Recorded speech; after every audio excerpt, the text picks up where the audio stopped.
আসসালামু আলাইকুম। আমি এম এস তারেক। সবাইকে স্বাগতম জানাচ্ছি আমার আজকের ব্লগে।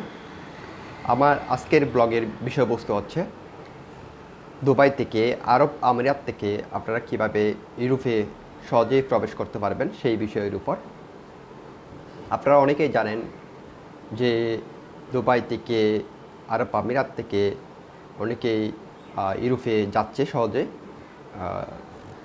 এখন আপনাকে আরব আমিরাতে থেকে ইউরোপে যাওয়ার জন্য কিছু পূর্ব প্রস্তুতি যদি আপনি গ্রহণ করেন, তাহলে আপনি সহজেই ভিসা পেতে আপনার সুবিধা হবে। আপনার ভিসা রিফিউজাল হওয়ার সম্ভাবনাটা কমে যাবে। ঠিক আছে? যারা আরব আমিরাতে, দুবাইতে আপনারা আসবেন শুধুমাত্র ইউরোপ যাওয়ার ইচ্ছা নিয়ে আপনারা আরব আমিরাত আসবেন, দুবাই আসবেন, তারা আমার এই ব্লগের আমার এই ইনফরমেশনগুলো যদি আপনারা সঠিকভাবে কাজে লাগাতে পারেন, ইনশাল্লাহ আপনাদের ভিসা হওয়ার সম্ভাবনা খুব বেশি থাকবে। ঠিক আছে? প্রথমেই আসি, আপনারা ভিসা নিয়ে আরব আমিরাতে কীভাবে প্রবেশ করবেন।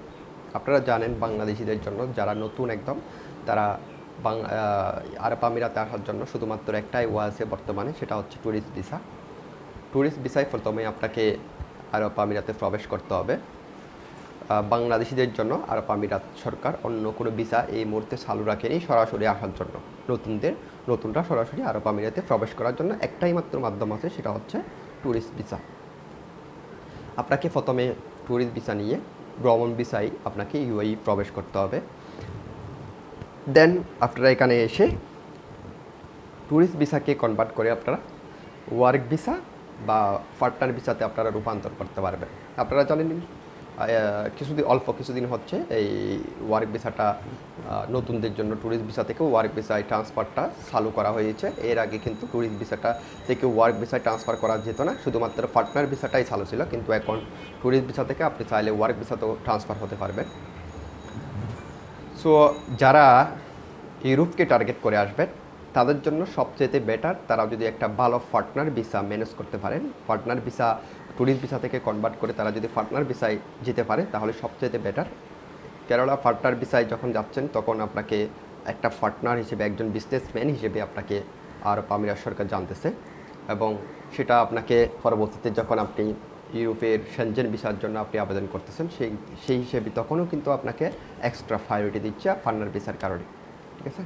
আর আপনি যখন ওয়ার্ক ভিসা লাগাবেন তখন একটা জিনিস আপনাকে খেয়াল রাখতে হবে যে কি, ওয়ার্ক ভিসায় আপনি আপনার জব ভিসার জন্য, জব ক্যাটাগরির জন্য যেই আপনি পোস্টটা দিবেন, ঠিক আছে, সেটা আপনার রিলেটেড পোস্টের সাথে মিল রাখবেন। সাপোজ মনে করেন আপনি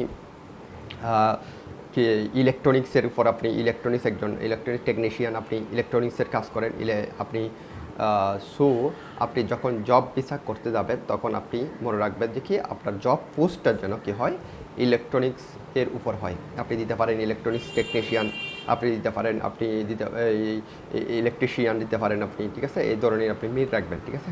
আপনি যদি হন ক্লিনার, আপনি যদি জবের এক্সপিরিয়েন্স থাকে তাহলে আপনি আপনার ক্লিনার হিসেবে আপনি দিতে পারেন। ঠিক আছে? আপনার যদি আপনার ম্যানেজার হয়ে থাকেন, এর আগে আপনার ম্যানেজার হওয়ার অভিজ্ঞতা আছে এবং ভবিষ্যতে আপনি চাচ্ছেন এই লাইনের মধ্যে আপনি কেরিয়ার করবেন নিজের, ঠিক আছে, সেক্ষেত্রে আপনি একটা ম্যানেজার পোস্ট লিখেন। যারা ভিসা লাগান টাকা দিয়ে, তাদের জন্য এই জিনিসটা বলছি, কেননা আপনারা যখন টাকা দিয়ে ওয়ার্ক ভিসা লাগাবেন, মানে আপনারা এক জায়গা থেকে ভিসা লাগিয়ে বাইরে কাজ করবেন আপনারা ইউএইতে যে কয়দিন থাকেন, ঠিক আছে, তখন আপনি ভিসা লাগানোর সময় তাদের সাথে কন্ট্যাক্ট করে নেবেন যে কি আমাকে পোস্ট দিতে হবে ম্যানেজার পোস্ট। ঠিক আছে? আপনার রিলেটেড পোস্ট দিবেন। ঠিক আছে? যে সেক্টরে আপনি ইউরোপে গিয়ে যে জবটা করার ইচ্ছা আপনার আছে, আপনি ইউরোপের যখন সেনজেনে যখন ওয়ার্ক পারমিট আপনি নিতে যাবেন, তখন যেন আপনার রিলেটেড কাজের আপনার কী থাকে, অভিজ্ঞতা দেখাতে পারেন। ঠিক আছে? এবং আরেকটা জিনিস মনে রাখবেন এখানে, যে আপনি স্যালারিটা যখন দিবেন, সেক্ষেত্রে আপনি মনে করেন আপনি ম্যানেজার পোস্ট দিচ্ছেন, আপনি সেখানে 5,000, 4,000, 5,000 দিরহাম আপনি স্যালারি যত বাড়িয়ে দিয়ে যায় স্যালারিটা। ঠিক আছে? কারণ স্যালারিটা আপনাকে দিচ্ছেন, আপনি যখন আরেকজন থেকে টাকা দিয়ে ভিসা লাগাচ্ছেন, তার থেকে ভিসা লাগিয়ে আপনি বাইরে কাজ করবেন। ঠিক আছে? সে আপনাকে স্যালারিটা বাড়িয়ে দিতে সমস্যা নেই, কারণ এখানে মনে রাখতে হবে স্যালারিটা আপনাকে আপনি নিজেই কী করতে হবে, এই ব্যাংকে ডিপোজিট করতে হবে, কারণ ওরা আপনাকে স্যালারিটা দেখাতে হবে যে আপনি স্যালারিটা পাচ্ছেন। ঠিক আছে? আপনাকে ওদের ব্যাংকে যেখান থেকে ভিসা লাগাচ্ছেন যে কোম্পানি থেকে সেই কোম্পানির ব্যাংকে ঢুকাই দিবেন। যদি কন্ট্রাক্টে যেটা হচ্ছে সেটার কথা বলছি আমি, আপনি তাদের ব্যাংকে এই ঢুকাই দিবেন যে অ্যামাউন্টে, মনে করেন আপনি 5,000 দিরহাম আপনি স্যালারি লিখছেন আপনার যখন ওয়ার্ক পারমিটের জন্য আবেদন করছেন, তখন এই 5,000 দিরহাম আপনাকে কিন্তু প্রতি মাসে আপনি কিন্তু তুলে নিচ্ছেন। আপনি ঢুকাবেন আবার তুলে নেবেন, ঢুকাবেন আবার তুলে নেবেন। তার মানে আপনার রেকর্ড হচ্ছে কি আপনি 5,000 দিরহাম স্যালারি পাচ্ছেন, ঠিক আছে?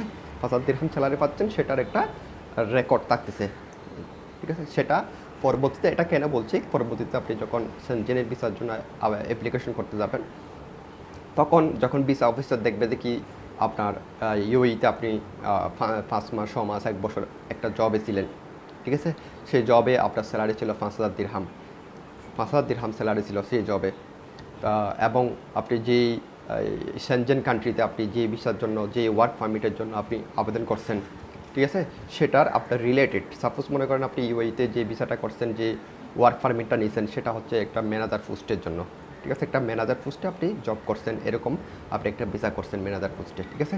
এখন আপনি সেম ক্যাটাগরিতে সেম একটা ম্যানেজার পোস্টের জন্য আপনি সেনজেনের একটা কান্ট্রিতে, যেমন আপনি ফুলেন্টে, আপনি যেমন পর্তুগালের মধ্যে আপনি আবেদন করছেন কি, আপনি একটা ম্যানেজার পোস্টের জন্য ওয়ার্ক পারমিটের জন্য আবেদন করছেন, সেক্ষেত্রে কিন্তু আপনাকে ফার্স্ট আপনাকে খুব বেশি প্রায়োরিটি দিবে আপনাকে, কেননা আপনাকে জেনুইন একজন ওয়ার্কার মনে করবে, কেননা আপনার ইউএইতে আপনি 5,000 দিরহামের একটা জব করছেন, ঠিক আছে? এবং আপনি ইউএইতে ম্যানেজার পোস্টে আপনি জব করছেন, ঠিক আছে? সেটা ওর জন্য প্রায়োরিটি দিবে। আপনি আবার সাপোজ আবার মনে করতেছেন আপনি ইউএই থেকে আপনি পর্তুগালের মধ্যে আপনি ভিজিট ভিসার জন্য আবেদন করবেন, ঠিক আছে? অনেকে ভিজিট ভিসায় ঢুকে, ভিজিট ভিসার জন্য যখন আবেদন করবেন, তখন তারা দেখবে আপনার স্যালারি স্লিপটা যখন দিচ্ছেন, দেখতেছে আপনি 1 বছর ধরে আপনি একটা স্যালারি পাইছেন, এখানে 5,000 দিরহাম করে পার মান্থ আপনি স্যালারি পাচ্ছেন, পেয়ে যাচ্ছেন, তখন তারা আপনাকে একজন জেনুইন ট্যুরিস্ট হিসেবে আপনাকে ধরে নেবে, কেননা আপনি 5,000 দিরহাম স্যালারি পাচ্ছেন। আপনি যখন ইউরোপে যাবেন, তারা ভিসা অফিসে সবসময় এটা কনফার্ম হতে চায় যে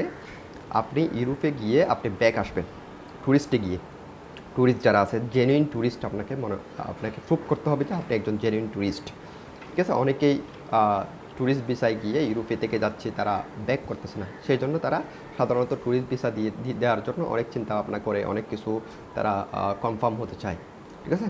যখন আপনাকে মনে হবে যে তারা একজন জেনুইন ট্যুরিস্ট মনে হবে, তখন আপনাকে কিন্তু ভিসা ইস্যু করবে, ঠিক আছে? সেই ক্ষেত্রে আপনাকে প্রুভ করতে হবে যে আপনি একজন জেনুইন ট্যুরিস্ট।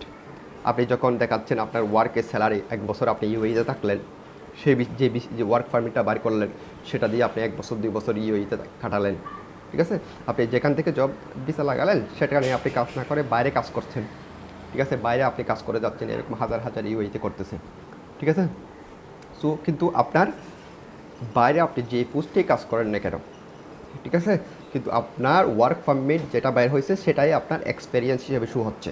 আপনি সেটা থেকে আপনি যে স্যালারিটা আপনি দেখিয়েছিলেন, সেই স্যালারিটা কিন্তু আপনার কাউন্ট হবে দেখিয়ে আপনি ইউএইতে এই জবটা করতেন। সাপোজ মনে করেন আপনি ম্যানেজার পোস্টে ওয়ার্ক পারমিট বাইর করছেন, কিন্তু আপনি জব করতেছেন বাইরে, কনস্ট্রাকশনের কাজ করতেছেন, অন্য কোনো সেক্টরে কাজ করতেছেন, রেস্টুরেন্টে কাজ করতেছেন, কিন্তু সেগুলোতে আপনার কোনো এক্সপিরিয়েন্স হচ্ছে না, কিন্তু সেগুলোতে কোনো রেকর্ড নেই।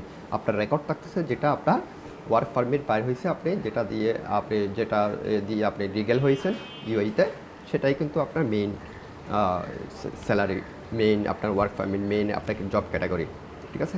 সেটা আপনাকে ধরতেছে যখন ভিসা অফিসার, সেনজেনের ভিসা অফিসার দেখতেছে কি আপনার এই জিনিসটা সব কিছু ওকে আছে, তখন আপনাকে কিন্তু তারা ভিসা ইস্যু করতেছে, ওয়ার্ক পারমিট বলেন, আপনাকে ভিজিটর ভিসা বলেন, ঠিক আছে? ইউরোপে যাওয়ার, ইউরোপে সেটেল হওয়ার অনেকগুলো ওয়ে আছে। ওয়ার্ক পারমিটে গিয়ে আপনি সেটেল হতে পারতেছেন, আপনি ট্যুরিস্টে গিয়েও আপনি সেটেল হতে পারতেছেন ইউরোপে, ঠিক আছে? অনেকগুলো ওয়ে আছে।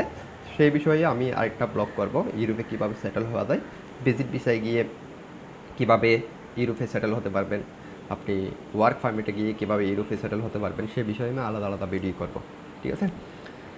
আর পার্টনার ভিসায় আসি, যারা পার্টনার ভিসা করেছেন, পার্টনার ভিসা একটু কস্টলি, পার্টনার ভিসা করতে একটু আপনার ভালো অ্যামাউন্টের একটা কস্ট হবে, ঠিক আছে? পার্টনার ভিসা করলে আপনার পার্টনার ভিসা, যেহেতু আপনি একজন পার্টনার ভিসা, একজন পার্টনার একটা ইউএইতে আপনার একটা বিজনেস পার্টনার আপনি, ঠিক আছে? যখন আপনি ইউরোপের একটা ট্যুরিস্ট ভিসার যখন আপনি আবেদন করতেছেন, আপনাকে কি করতে হবে, আপনার সবচেয়ে আপনার কফিল আপনার পার্টনার থেকে যদি আপনি একটা লেটার নিতে পারেন, ঠিক আছে, সেটার বিষয়ে আমি বিস্তারিত ভিডিও করবো একটাতে। আপনি পার্টনার থেকে আপনার আরও পার্টনার একটা লাইসেন্সের আন্ডারে আপনি পার্টনার হয়েছেন, সেখানে আরও পার্টনার আছে, আপনার দুই একজন থাকতে পারে, একজন থাকতে পারে, ঠিক আছে, সবার থেকে আপনি একটা লেটার নিচ্ছেন যে কি আপনাকে সবাই মিলে আপনাকে কি ইউরোপে পাঠাচ্ছে যে কি একটা ট্যুর করার জন্য আপনাকে আপনার কোম্পানির পক্ষ থেকে আপনি যাচ্ছেন একজন প্রতিনিধি হয়ে, ঠিক আছে। সেই হিসেবে আপনাকে প্রায়োরিটি দিবে, দেখতেছেন আপনি কি ইউএইতে 1 বছর ধরে একটা বিজনেসের পার্টনার আছেন, ঠিক আছে, বিজনেসের পার্টনার আছেন, আপনার পার্টনাররা সবাই মিলে আপনাকে ইউরোপে পাঠাতে চাচ্ছে কোনো একটা ট্যুর করার জন্য 1 বছর পরে গিয়ে, তখন তারা আপনাকে প্রায়োরিটি দিতে পারে, হ্যাঁ ঠিক আছে, ও তো ইউএইতে ওর বিজনেস আছে, ঠিক আছে, ইউএইতে বিজনেস আছে, ও কখনোই ইউরোপে গিয়ে থেকে যাবে না, ও ইউরোপ থেকে অবশ্যই ব্যাক করবে, কারণ ওর আমার ইউএইতে আমার একটা পার্টনারশিপ আছে, একটা বিজনেসের পার্টনারশিপ আছে, আমার রেসিডেন্ট পারমিট আছে, সেক্ষেত্রে আমি ইউরোপে গিয়ে আমি কখনোই সেখানে থেকে যাব না, আমি ব্যাক করবো, সেটাই ভিসা অফিসার মনে করবে, ঠিক আছে, সেটাই হবে প্লাস পয়েন্ট। এবং ভিজিটে গিয়ে আপনি সেখানে সেটেল হন, কীভাবে সেটেল হবেন সেটা নিয়ে আলাদা আমি ভিডিও করে দিব ইনশাল্লাহ। সবাই ভালো থাকবেন, এই প্রসিডিউরগুলো ফলো করবেন যারা ইউএই থেকে, আরব আমিরাত থেকে, বিভিন্ন দেশে, ইউরোপে, ফ্রান্সে, গ্রিসে, এ ধরনের সেনজেনমুক্ত দেশগুলোতে যেতে চাচ্ছেন সেটেল হওয়ার জন্য, তাদের জন্য অগ্রিম শুভকামনা, আমার জন্য দোয়া করবেন, সাথে থাকবেন, আমার চ্যানেলটি সাবস্ক্রাইব করে রাখবেন, পরবর্তীতে আরও নতুন নতুন আপডেট নিয়ে, নতুন নতুন সুযোগ সুবিধা নিয়ে আমি নতুন একটি ব্লগ নিয়ে আসবো ইনশাআল্লাহ। আসসালামু আলাইকুম।